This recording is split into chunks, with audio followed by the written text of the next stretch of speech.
Hello बच्चे, तो कैसे हैं आप। उम्मीद करते हैं कि आप अच्छे होंगे। तो पिछले क्लास में हमने प्रकाश का परावर्तन और इसके नियम के बारे में पढ़ चुके थे। आज हम इसके आगे पढ़ने वाले हैं। आज का टॉपिक है हमारा समतल दर्पण पर लंबवत पड़ने वाली प्रकाश की किरण पड़ने वाली प्रकाश की किरण। चलिए, ये हमारा आज का टॉपिक है। सबसे पहले हम समझेंगे कि आपतित किरण और परावर्तित किरण कब और कैसे परावर्तन के बाद मुड़ती है। देखिए, अगर कोई प्रकाश किरण समतल दर्पण हो या कोई भी दर्पण हो, उस पर अगर प्रकाश किरण आ रही है, सिर्फ लंबवत नहीं होना चाहिए, वो लंबवत नहीं होना चाहिए, हल्का कर्व करके आ रही है तो टकराएगी, वो मुड़ जाएगी ऐसे। ये हो गया हमारा आपतित, ये हो गया परावर्तित, और बीच में हमारा क्या होता है, अभिलंब। ये होता है अभिलंब, ये हो गया आपतित, ये हो गया परावर्तित। लेकिन ये हम पिछली क्लास में पढ़ चुके थे। आज हम पढ़ने वाले हैं समतल दर्पण पर लंबवत, यानी कि सीधा पड़ने वाली प्रकाश की किरणें। चलिए अब इसको समझते हैं। ये हमारा हो गया समतल दर्पण, ठीक। अब देखिए, ये समतल दर्पण में क्या लिखे हम, लंबवत, यानी कि एकदम सीधा। ये दर्पण से टकराया, टकराने के बाद ये जो आ रही है ना, इसको बोलते हैं हम आपतित किरण। और जो टकराने के बाद ऊपर चली गई, इसको क्या बोलते हैं, परावर्तित किरण। क्या बोलते हैं, परावर्तित किरण। अब देखिए यहाँ ये जो आ रही है, इसका नाम दे देंगे आपतित किरण। और जो टकराने के बाद चली गई है ना, इसको बोलते हैं परावर्तित किरण। लेकिन एक बात याद रखिएगा, आपतित और परावर्तित के बीच में हमेशा एक अभिलंब होता है। यहाँ तो अभिलंब नहीं दिख रहा है, अभिलंब यहाँ भी है। कहाँ, ये जो आपतित है ना, आपतित ऐसे है, यहाँ अभिलंब रहता है। इस अभिलंब पर ही क्या हो रहा है, प्रकाश किरण आ रही है, जिसके कारण क्या, वो अभिलंब नहीं दिख रहा है, जिसके कारण अभिलंब नहीं दिख रहा है। तो अगर कोई पूछेगा कि समतल दर्पण पर लंबवत पड़ने वाली प्रकाश की किरण और अभिलंब के बीच का कोण कितना होगा, तो आप कहिएगा 0 डिग्री। क्या कहिएगा, 0 डिग्री। अगर समतल दर्पण पर लंबवत प्रकाश की किरण आती है तो यह 0 डिग्री कोण बनाती है, कोण बनाती है। यहाँ तक समझ गए। अगर कोई आपसे पूछेगा कि समतल दर्पण पर प्रकाश किरण लंबवत आ रही है तो वह कितना डिग्री एंगल बनाएगी, तो आप बोलेगा 0 डिग्री। चलिए यहाँ तक समझ गए। अब इसके आगे इसको लिखेंगे कैसे। सबसे पहले चित्र आप समझ गए हैं, चित्र को मिटा देते हैं अभी देखिए लिखेंगे इसको कैसे। समतल दर्पण पर लंबवत पड़ने वाली प्रकाश किरणें, आंसर हम लिखेंगे समतल दर्पण पर लंबवत पड़ने वाले, समतल दर्पण पर लंबवत पड़ने वाली प्रकाश की किरणें या फिर प्रकाश की किरण, प्रकाश की किरणें परावर्तन, यानी कि टकराने के बाद, परावर्तन के बाद उसी पथ से चली जाती है या फिर गुजर जाती है, चली जाती है। देखिए अब पथ क्या होता है, बहुत आदमी को पथ नहीं बुझने आता है। तो पथ होता क्या है, पथ मतलब रास्ता। देखिए ये वाला जो है यहाँ पर अभिलंब होता है और इसके लंबवत क्या आ रहा है, प्रकाश की किरण यहाँ पे टकराया, ये जो आ रही है इसको बोलते हैं हम आपतित। क्या बोलते हैं, आपतित। और ये जो चली गई इसको बोलते हैं हम परावर्तित। ये हो गया हमारा आपतित किरण और ये हो गया हमारा परावर्तित किरण, परावर्तित किरण। लेकिन एक बात याद रखिएगा, हमेशा यहाँ क्या बनता है, 90 डिग्री का कोण बनता है, समकोण, सॉरी समकोण यहाँ बनता है 90 डिग्री का समकोण।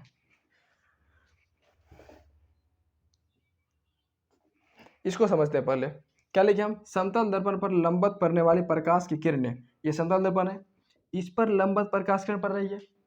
जब लंबवत पड़ रही है उसके बाद आगे क्या लिखे, परावर्तन के बाद, परावर्तन के बाद उसी पथ से चली जाती है, यानी कि टकराने के बाद। ये देखिए जिस रास्ते से आ रही है उसी रास्ते चली गई ना, इसे क्या बोलते हैं, समतल दर्पण पर प्रकाश की लंबवत जब किरण पड़ती है तो जिस पथ पर आती है, यानी कि जिस रास्ते से होकर आती है उसी रास्ते से वो चली जाती है। चलिए अब इसको मिटा रहे हैं हम, इसके आगे आप समझते हैं।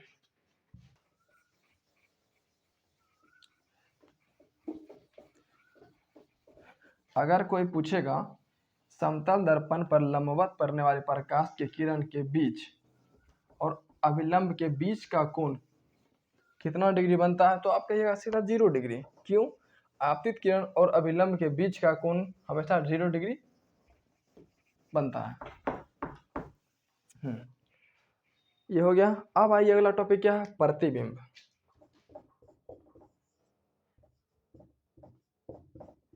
प्रतिबिंब, अब समझते हैं ये प्रतिबिंब होता क्या है। प्रतिबिंब होता क्या है,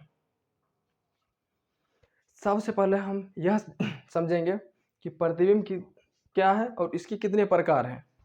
अब जैसे हमारे सामने एक दर्पण खड़ा है और हम दर्पण के आगे खड़ा है, दर्पण हमारे सामने रखा हुआ है और दर्पण के सामने हम खड़ा हैं। अब जो दर्पण में मेरा चित्र बन रहा है उसे क्या बोलेंगे, क्या बोलेंगे, प्रतिबिंब। अब जो प्रतिबिंब बन रहा है और जो हम खड़ा है, हम क्या हो जाएंगे, हम बिंब हो जाएंगे। और जो हमारा परछाई बनेगा उसे हम क्या बोलेंगे, प्रतिबिंब। या ऐसे नहीं समझ माना तो ऐसे समझिए, जब किसी वस्तु से प्रकाश कर निकलती है, दो या दो से अधिक बिंदु पर आकर मिल जाती है या फिर मिलती हुई प्रतीत होती है, उसे क्या कहते हैं, प्रतिबिंब। चलिए इसका भी डिफिनेशन लिखते हैं। जब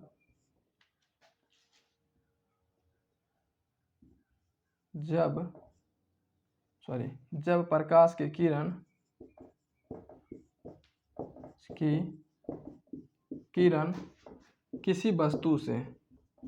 किसी वस्तु से परावर्तन या अपवर्तन के बाद जिस बिंदु पर आकर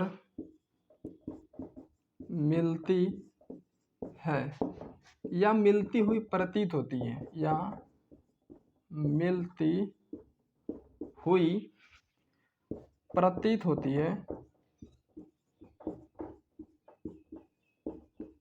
उसे क्या कहते हैं, उसे प्रतिबिंब कहते हैं, उसे प्रतिबिंब कहते हैं।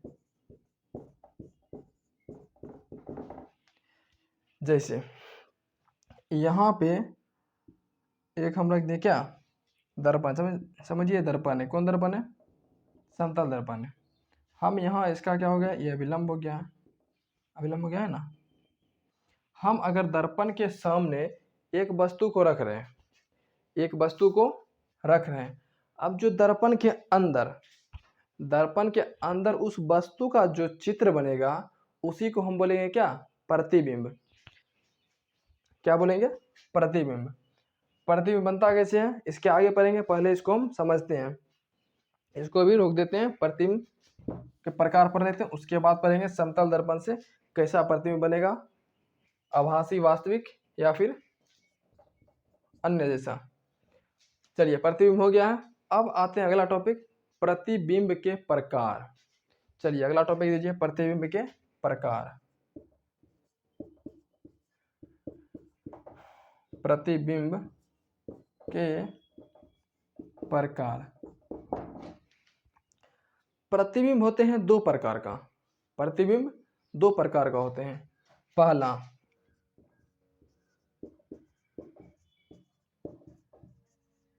वास्तविक प्रतिबिंब और दूसरा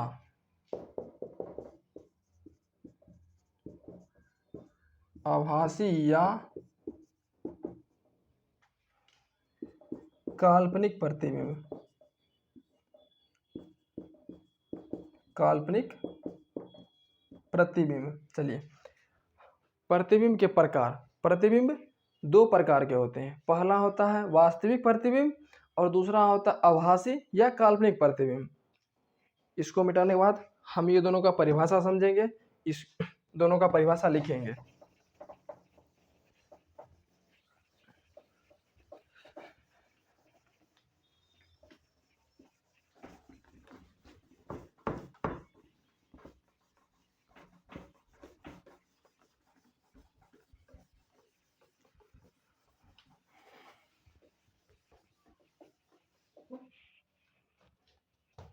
लिखिए, पहला क्या है, वास्तविक प्रतिबिंब। वास्तविक प्रतिबिंब। अब वास्तविक प्रतिबिंब क्या होता है, तो वास्तविक प्रतिबिंब क्या होता है, जब वस्तु से हम प्रकाश किरण को भेजते हैं वो अपने आप जाकर किसी बिंदु पर दो या दो से अधिक प्रकाश किरण में क्या होता है, ये मिल जाता है, तो उसे हम क्या बोलते हैं, वास्तविक प्रतिबिंब। देखिए जब प्रकाश की किरणें किसी वस्तु से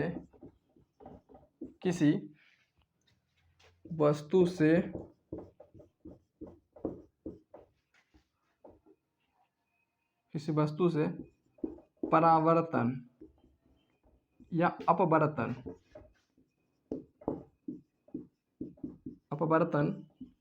के बाद जिस बिंदु पर वास्तव में, यानी कि सच में, वास्तव में आकर मिलती है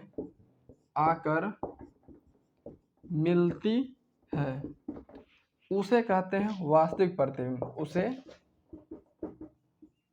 वास्तविक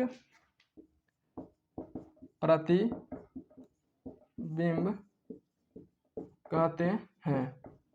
अब बहुत को समझ में नहीं आया होगा, बहुत बच्चे ऐसे होंगे जिनको इस परिभाषा लिख दिए लेकिन उसको समझ में नहीं आया होगा, तो उसके लिए आगे जब चित्र बताएंगे उससे आप समझ जाइएगा। तो वास्तविक प्रतिबिंब किसे कहेंगे, जब प्रकाश की किरणें किसी वस्तु से परावर्तन या अपवर्तन, परावर्तन यानी टकराकर, अपवर्तन अगला चैप्टर है उसको पढ़ाएंगे, घबराइएगा नहीं। अपवर्तन का मतलब क्या होता है अगली क्लास में पढ़ेंगे। वस्तु से परावर्तन या अपवर्तन के बाद जिस बिंदु पर वास्तव में आकर मिलते हैं या फिर अपने आप आकर मिल जाते हैं उसे क्या कहते हैं, वास्तविक प्रतिबिंब। अब दो नंबर क्या है, आभासी प्रतिबिंब। अब दो नंबर हमारा है आभासी प्रतिबिंब। आभासी, चलिए लिखिए, पहला तो क्या है, दूसरा है आभासी प्रतिबिंब या फिर काल्पनिक प्रतिबिंब।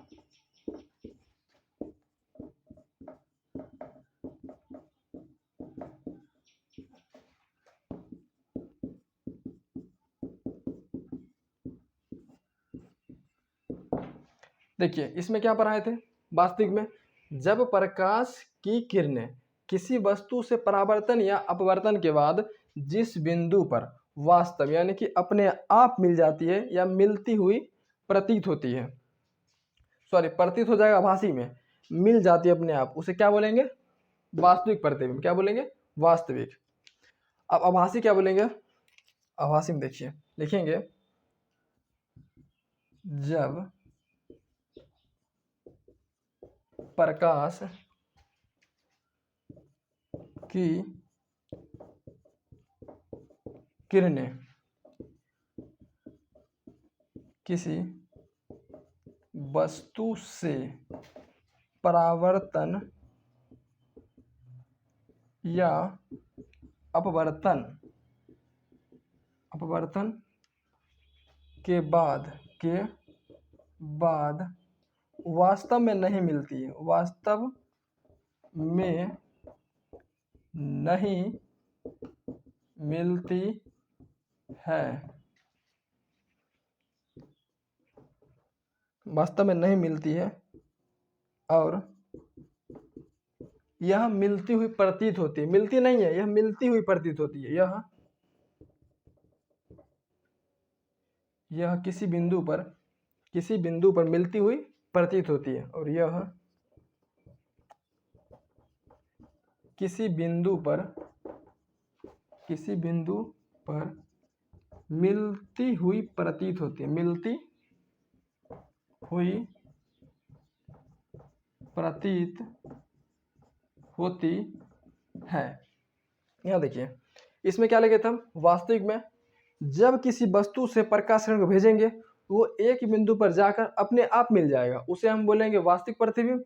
और जब एक और वस्तु रखेंगे उस वस्तु से भी प्रकाश किरण भेजेंगे, अगर वो किसी बिंदु पर अपने आप नहीं मिलती है तो उसे क्या बोलेंगे, आभासी या काल्पनिक प्रतिबिंब। चलिए अब इसका चित्र समझते हैं। ये परिभाषा हो गया, इसको मिटा रहे हैं। अब देखिए प्रतिबिंब जब बनाएंगे तो आप लोग को समझ में आ जाएगा। प्रतिबिंब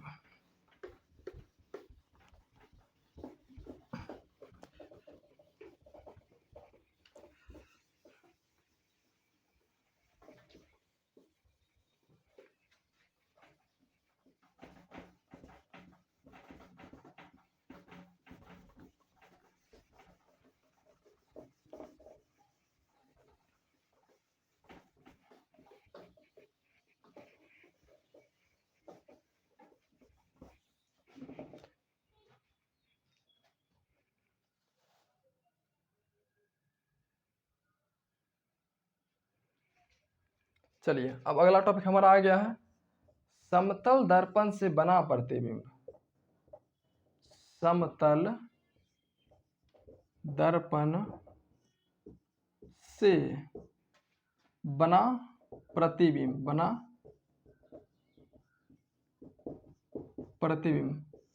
हम पढ़ चुके हैं प्रतिबिंब क्या है, प्रतिबिंब कितने प्रकार है, ये दोनों पढ़ लिए। अब हम दर्पण से प्रतिबिंब कैसा बनेगा ये पढ़ने वाले हैं। चलिए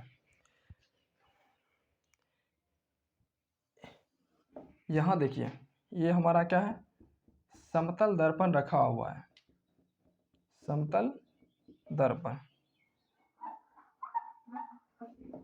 ये हो गया हमारा समतल दर्पण। यहाँ हम एक वस्तु को रख दिए, क्या किया है, यहाँ हम एक वस्तु को रख दिए हैं, ये वस्तु को यहाँ एक वस्तु रख दिए, वस्तु का नाम ए और बी दे दिए। एक बात समझिएगा, इस वस्तु पर क्या हो रहा है, हम जब भी हमको प्रतिबिंब चाहिए हम हमेशा दो प्रकाश किरण लेंगे, हम अनंत भी ले सकते हैं लेकिन मिलेगा वही, हम कम लेंगे ताकि आप लोग समझने में आसान हो। हम सीधा दो प्रकाश किरण लेंगे। पहला क्या करेंगे, समतल दर्पण पर लंबवत प्रकाश किरण भेजेंगे। ये वस्तु रखा है, क्या करते हैं, वस्तु पर एक लंबवत प्रकाश किरण भेज देते हैं, ये ऐसे गया टकराया और उसी माध्यम क्या हुआ, ये चला गया। ये तो हो गया क्या, समतल, जो पीछे बनाए थे हम समतल दर्पण पर पड़ने वाली लंबवत प्रकाश किरण, जो हम पीछे पढ़ चुके थे अभी थोड़ा देर पहले। ये तो हो गया समतल, यहाँ 0 डिग्री पर आई और 0 डिग्री पर चली गई। अब हम दूसरा क्या करेंगे, आपतित और परावर्तित पढ़ चुके थे ना, वैसा भेजेंगे एक। देखिए ये हमारा गया यहाँ पे टकराया और ये मुड़ गया, ये हमारा हो गया आपतित और ये हो गया हमारा परावर्तित। लेकिन आपतित और परावर्तित के बीच एक अभिलंब होता है, तो दे दीजिए अभिलंब, ये हो गया हमारा अभिलंब। एक चीज और, आपतित किरण और अभिलंब के बीच का कोण होता है आपतन कोण, जिसको आई से लिखते हैं। अभिलंब और परावर्तित किरण के बीच का कोण होता है आर, जिसको हम परावर्तन कोण कहते हैं। देखिए एक बात, अब हमको बताइए, हम प्रतिबिंब में क्या पढ़े थे, जब दो प्रकाश किरण मिलती है या फिर मिलती हुई प्रतीत होती है।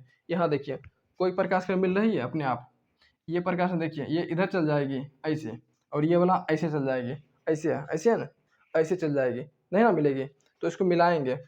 अब हम क्या बोले थे, अगर अपने आप मिल गया तो वास्तविक, इसको अगर हम जबरदस्ती मिलाएंगे तो उसको क्या बोलेंगे, आभासी। अब जबरदस्ती मतलब ये ना इसको खींच के, नहीं, जबरदस्ती मतलब अगर समझो ये प्रकाश जो लंबवत गई है, अगर ये लंबवत नहीं जाती तो ऐसे ही निकलती, ऐसे निकल जाती। अब देखो, जो ये वाला जो प्रकाश किरण है, ये वाला अगर ये प्रकाश इधर से सीधे आती, यहाँ टकरा, इधर नहीं जाती, ये वाला जो इधर है, इधर आती,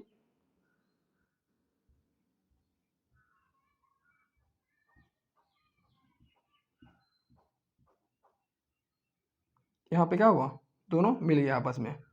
एक बात आप समझिए, ये वाला जो है और ये वाला जो है, क्या दोनों आपस में बराबर है? हाँ बराबर है।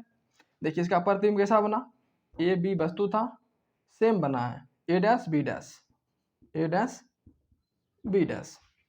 अब एक चीज और, यहाँ देखिए, ये वाला जो आपतित था और ये परावर्तित, ये अभिलंब, अगर ये प्रकाश इधर जाता तो इधर मिला दिए, अगर ये टकरा के नहीं मुड़ता तो इधर जाता, इसको डॉट कर दिखा दिए।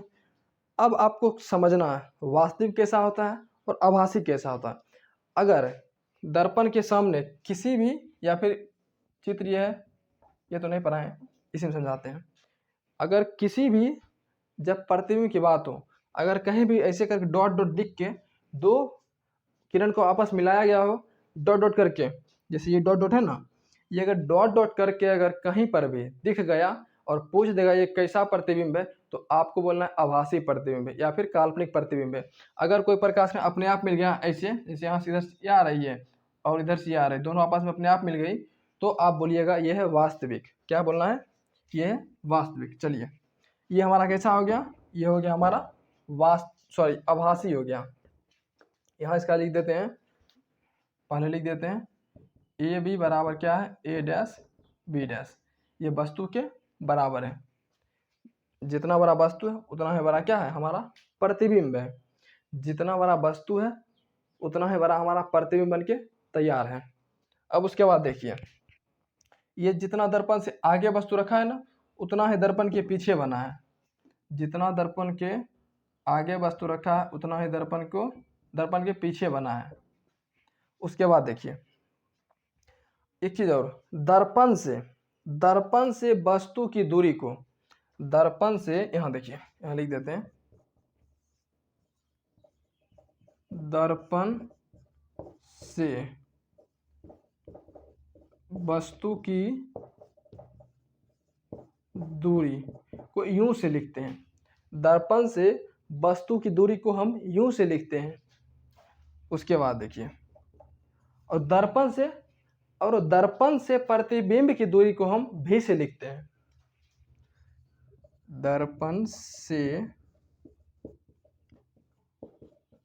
प्रतिबिंब को हम क्या से, भी से लिखते हैं। इतना लिख लीजिए। चलिए अब देखिए, पीछे हम क्या पढ़े थे कि समतल दर्पण पर अगर लंबवत प्रकाश किरण पड़ रही है तो हमेशा यहाँ क्या बनता है, एक समकोण बनता है। क्या बनता है, समकोण। अब इसके आगे हम जानते हैं इसके बारे में। अगर कोई आपसे पूछ देगा इसका स्थिति, प्रतिबिंब की स्थिति, आकार, तो आप क्या बोलिएगा, तो चलिए उसको भी डील कर लेते हैं। इसको मिटा देते पहले, इधर लिखते हैं।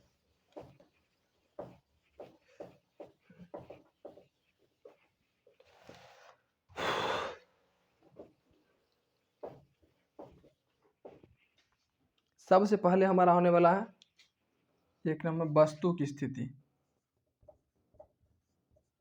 वस्तु की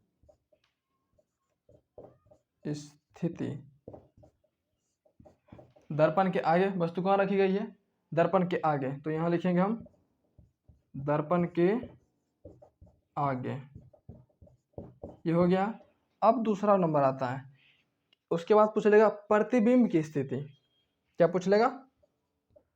प्रतिबिंब की स्थिति, बिंब की स्थिति।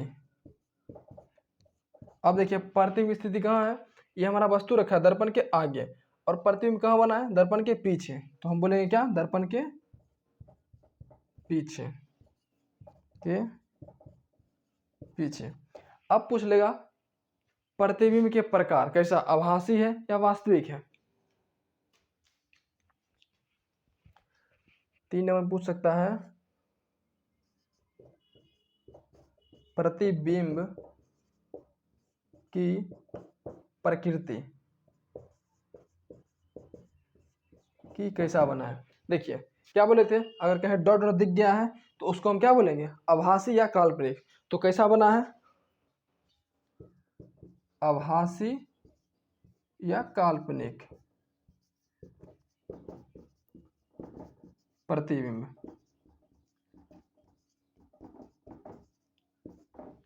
इसके अलावा और पूछ सकता है प्रतिबिंब का आकार। क्या पूछ सकता है? प्रतिबिंब का आकार।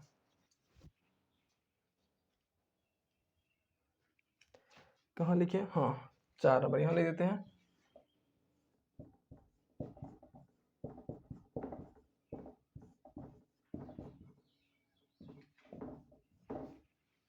इसका आकार कितना है? देखिए ए बी वस्तु है, ए डैश बी डैश क्या बन रहा है? इसका प्रतिबिंब। क्या ए बी बराबर ए डैश बी डैश है, यानी कि जितना हमारा क्या है वस्तु है, वस्तु बराबर क्या है? वस्तु बराबर प्रतिबिंब। अब पूछ लेगा सीधा या उल्टा। देखिए सीधा है, जैसा ये है वैसा ये है, क्या है? सीधा। पूछ लेगा सीधा या उल्टा, तो आपको बोलना है वस्तु के बराबर है और सीधा है। प्रतिबिंब हमारा कैसा है? प्रतिबिंब सीधा है, प्रतिबिंब सीधा है। चलिए यहाँ तक आज हम पढ़ लिए हैं। क्या पढ़े थे आज हम? प्रतिबिंब बारे में पढ़ लिए हैं। अगर समतल दर्पण पर लंबवत प्रकाश किरण पड़ेगी, इसके बारे में पढ़ लिए हैं। अब समतल दर्पण से बना प्रतिबिंब कैसा होगा, इसके बारे में पढ़ लिए हैं। आभासी प्रतिबिंब पढ़ लिए हैं और वास्तविक प्रतिबिंब पढ़ लिए हैं। अब हम अगली क्लास पढ़ेंगे गोलीय दर्पण। क्या पढ़ेंगे? गोलीय दर्पण।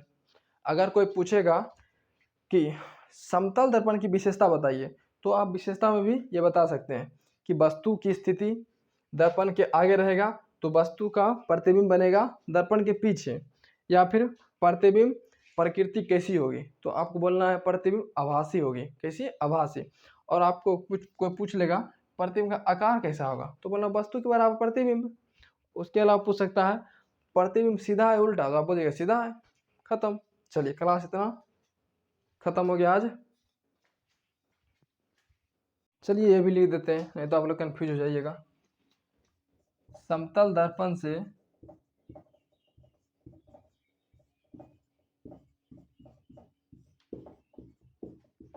बने प्रतिबिंब की विशेषता, बने प्रतिबिंब की विशेषता,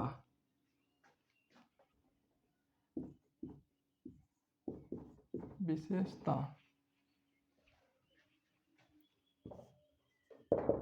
ये विशेषता, विशेषता। चलिए मार्क लिखेंगे समतल दर्पण से बने प्रतिबिंब की निम्नलिखित विशेषताएं हैं। निम्नलिखित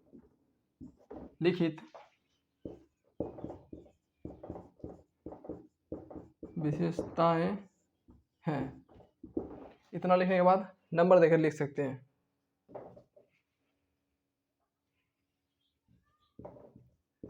प्रतिबिंब दर्पण के पीछे बनता है। 2 नंबर लिख सकते हैं, प्रतिबिंब आभासी या काल्पनिक बनता है। प्रतिबिंब आभासी या काल्पनिक बनता है।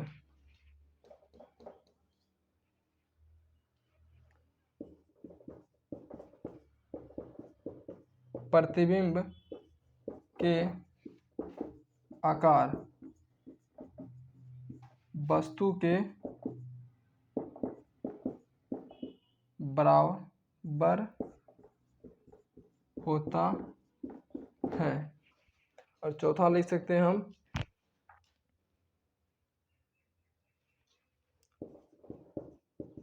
प्रतिबिंब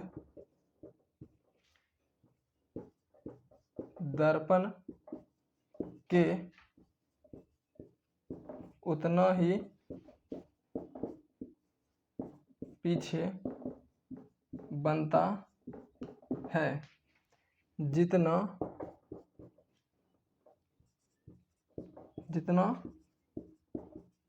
वस्तु दर्पण से आगे होता है। ये सब क्या है हमारा हो गया इसका विशेषता। ये सब हमारा हो गया समतल दर्पण से बने प्रतिबिंब का विशेषता।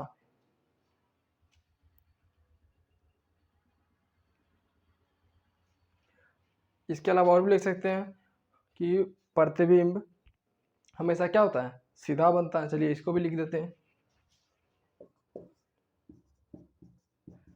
प्रतिबिंब हमेशा सीधा बनता है। लेकिन एक चीज और आप ध्यान दीजिए। अब क्या ध्यान देने वाला बात है, यहाँ देखिए। सबसे पहले इसको मिटाने दीजिए, छोड़िए यही समझा देते हैं। यहाँ देखिए, अगर ये हमारे सामने दर्पण है, देखिए इसके ये दर्पण है। अगर हम दर्पण के सामने खड़ा होंगे, यहाँ समझिए, जैसे मेरा ऊपर वाला नंबर 1 है और नीचे वाला 2 है, इधर 3 है और इधर 4 है। ऊपर वाला जहाँ वही बनेगा और जो नीचे है वही बनेगा। लेकिन जो ये है 3, ये 3 इधर लगेगा और ये जो 4 है ये 4 इधर बन जाएगा। ये दर्पण में अगर सामने खड़ा होइएगा, जो दायां है वो बायां बन जाएगा और जो बायां है वो दायां बन जाएगा। कहाँ, वो दर्पण में। चलिए आज के लिए इतना है, अगली क्लास में पढ़ेंगे गोलीय दर्पण।